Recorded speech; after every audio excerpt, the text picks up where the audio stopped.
Assalamualaikum warahmatullahi wabarakatuh. Saya Fadilah Haji Saputra, NPM 18110604447 dari Program Studi Pendidikan Biologi Fakultas Tarbiyah dan Keguruan Universitas Islam Negeri Raden Intan Lampung. Di sini saya akan membawakan materi yang berjudul Antibiotik, mata kuliah Bioteknologi. Pengertian bioteknologi. Bioteknologi adalah cabang ilmu yang mempelajari pemanfaatan makhluk hidup, bakteri, fungi, virus, dan lain-lain, maupun produk dari makhluk hidup, enzim, ataupun alkohol dalam proses produksi untuk menghasilkan barang dan jasa. Pengertian antibiotik. Antibiotik adalah suatu zat yang dihasilkan oleh organisme tertentu dan berfungsi untuk menghambat pertumbuhan organisme lain yang ada di sekitarnya. Antibiotik dapat diperoleh dari jamur atau bakteri yang diproses dengan cara tertentu. Peranan bioteknologi terhadap antibiotik. Antibiotik dibuat saat pertumbuhan mikroorganisme penghasil antibiotik menunjukkan grafik menurun. Pada saat tersebut, metabolisme sekunder dan produksi mikroorganisme berlangsung lebih lambat daripada metabolisme primer. Hal ini berarti dibutuhkan teknik pengulturan sekali panen atau disebut cebat fermentation. Sesuai dengan susunan kimia, antibiotik digolongkan menjadi 4 kelas utama, yaitu penisilin, tetraksiklin, cefalosporin, dan erythromycin. Pertama, penisilin.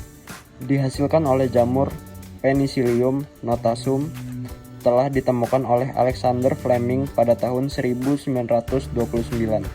Penisilin dihasilkan selama pertumbuhan dan metabolisme cendawan tertentu, yaitu Penicillium notatum dan Penicillium syrogenum. Senyawa antibiotik yang dihasilkan jamur ini sangat efektif terhadap bakteri gram positif, khususnya Pneumococcus dan beberapa Staphylococcus. Beberapa bakteri gram negatif, Spirocheta, yang merupakan penyebab sifilis. Setelah antibiotik penisilin ditemukan, banyak penyakit yang disebabkan oleh infeksi kuman yang dapat disembuhkan. Yang kedua, cefalosporin. Sekelompok antibiotik yang dihasilkan oleh suatu spesies cendawan laut, Cephalosporium acremonium. Antibiotik ini aktif terhadap banyak bakteri gram positif dan negatif, serta tidak dapat dirusak oleh penisilin, yaitu enzim yang terdapat dalam bakteri mampu merusak penisilin. Streptomycin dihasilkan oleh Streptomyces griseus, yaitu bakteri tanah yang diisolasikan oleh Walksman dan teman-temannya. Antibiotik ini efektif terhadap banyak bakteri gram positif dan gram negatif yang patogen dan Mycobacterium tuberculosis. Yang keempat ada tetrasiklin, merupakan antibiotik Plictrida spektrum luas yang diproduksi dari genus Streptomyces dari Actinobacteria. Umumnya digunakan untuk mengobati reawat, kolera, malaria, dan sifilis. Bakteri dengan menghambat pertumbuhan dan perkembangan bakteri, biasanya untuk mengatasi infeksi bakteri yang berat yang tidak bisa diatasi oleh antibiotik lain seperti penisilin. Selanjutnya ada jenis-jenis mikroorganisme yang dapat menghasilkan antibiotik. Yang pertama ada mikroorganisme Actinomycetes. Streptomycetes griseus menghasilkan antibiotik streptomycin. Streptomycetes erythareus menghasilkan antibiotik erythromycin. Yang kedua ada mikroorganisme bakteri. Bacillus lichenivoris menghasilkan antibiotik bacitracin. Yang kedua ada Bacillus polymixa menghasilkan antibiotik polymyxin B.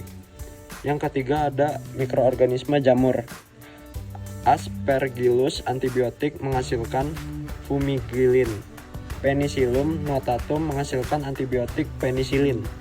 Penicillium grisevolufum menghasilkan antibiotik Grusevulfin. Pembuatan antibiotik. Pertama, mikroorganisme penghasil antibiotik dikembangkan.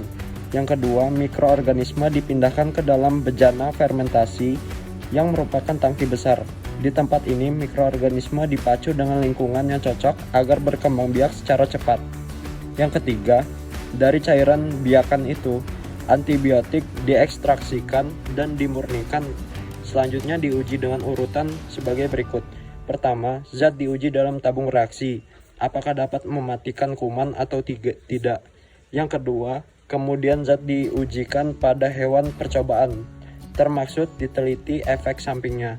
Yang ketiga, jika ternyata aman, obat ini dapat diujikan pada sekelompok orang dengan pengawasan ketat para ahli. Jika berhasil, barulah diujikan pada orang sakit dan selanjutnya dipasarkan.